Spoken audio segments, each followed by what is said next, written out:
സമാധാനം പ്രചരിപ്പിക്കണേ, ഫിത്തന ഉണ്ടാക്കരുത്, തമ്മിലടിപ്പിക്കരുത്, പിണക്കങ്ങൾ ഉണ്ടാക്കരുത്. ഭക്ഷണം വിതരണം ചെയ്യണം. അത് എപ്പോഴും പട്ടിണി കിടക്കുന്നവർക്ക് മാത്രമല്ല, സ്നേഹം, ഭക്ഷണത്തിലൂടെ സ്നേഹം വളരുമെന്നാണ്. നല്ല ഭക്ഷണം, നല്ല കറി വെക്കുന്നു, നല്ല മത്സ്യക്കറി വെക്കുന്നു, നല്ല മാങ്ങക്കറി ഇട്ട് വെക്കുന്നവരൊക്കെ അല്ലേ.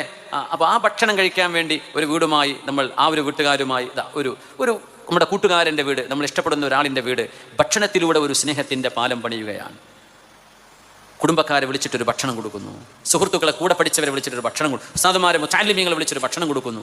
ഭക്ഷണം കൊടുക്കണം പറ്റുന്നവരൊക്കെ. അതുകൊണ്ട് നമ്മുടെ ബദരീങ്ങളാണ്ടിന്, റബീഉൽ അവ്വലിന്, ഏത് വിശേഷപ്പെട്ട ദിവസങ്ങളിലും അന്നദാനം ഉണ്ടാവും. എന്തിനെന്നറിയോ? ആദ്യം ചെയ്യണമെന്ന് നിബിധങ്ങൾ പറഞ്ഞ വാക്കാണിത്. ഭക്ഷണം കൊടുക്കണം. അത് പട്ടിണി അകറ്റാൻ മുതലാളിമാരല്ല, പാവപ്പെട്ടവർക്ക് മാത്രമല്ല, അത് എല്ലാവർക്കും, വിശക്കുന്നവർക്ക് മുഴുവൻ ഭക്ഷണം കൊടുക്കണം. കുടുംബ ബന്ധങ്ങളെ നിങ്ങൾ കൂട്ടിയോജിപ്പിക്കണേ. പിന്നെ പറഞ്ഞു, നിങ്ങൾ ഒറ്റക്ക് നിസ്കരിക്കണം പാതിരാത്രിയിൽ, ആരും അറിയാതെ. ഇത് നാലും ചെയ്താൽ തദ്ഖുലുൽ ജന്നത ബിസലാം, സമാധാനത്തോടെ സ്വർഗ്ഗത്തിലേക്ക്. ഈ ഹദീസ് മറ്റൊരു